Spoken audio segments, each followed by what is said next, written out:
ازيكم حبايبي؟ عاملين ايه؟ يا رب تكونوا بخير. النهارده ان شاء الله هنعمل مع بعض احلى طبق فول في رمضان. كل سنه وحضراتكم طيبين. زي ما انتم شايفين ما شاء الله لون الفول جميل ازاي. هنعمله ان شاء الله باسهل طريقه واقصر وقت. مش هياخد معاكي وقت خالص لو مشيتي على الوصفه تماما زي ما انا عملته بالظبط. تابعي الفيديو للاخر علشان تشوفي الطريقه.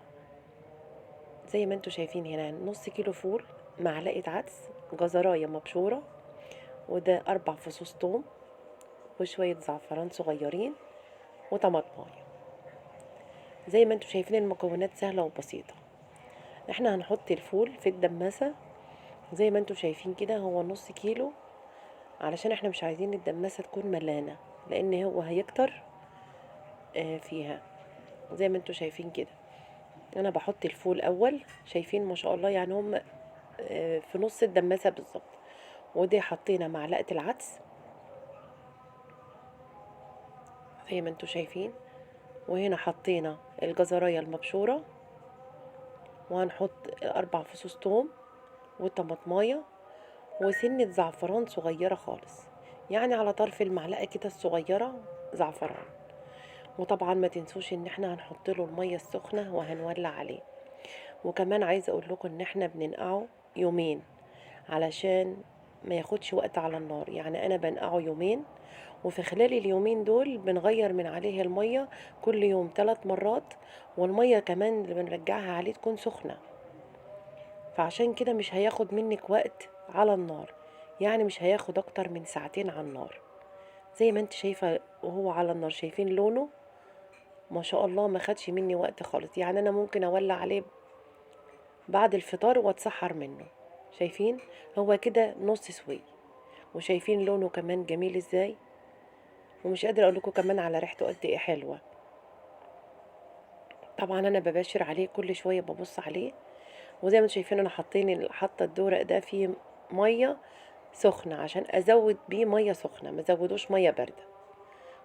شايفين بقى كده الفول كده خلاص خلص.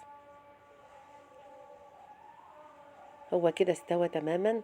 طبعا انا بهرسه نص هرسه كده وهو سخن. طبعا اللي حابب يهرسه يهرسه، واللي مش حابب خلاص. زي ما انتم شايفين كده انا بهرسه بالهراس اليدوي، لان احنا بنحبه مهروس شويه. فطبعا كل واحد على حسب اختياره.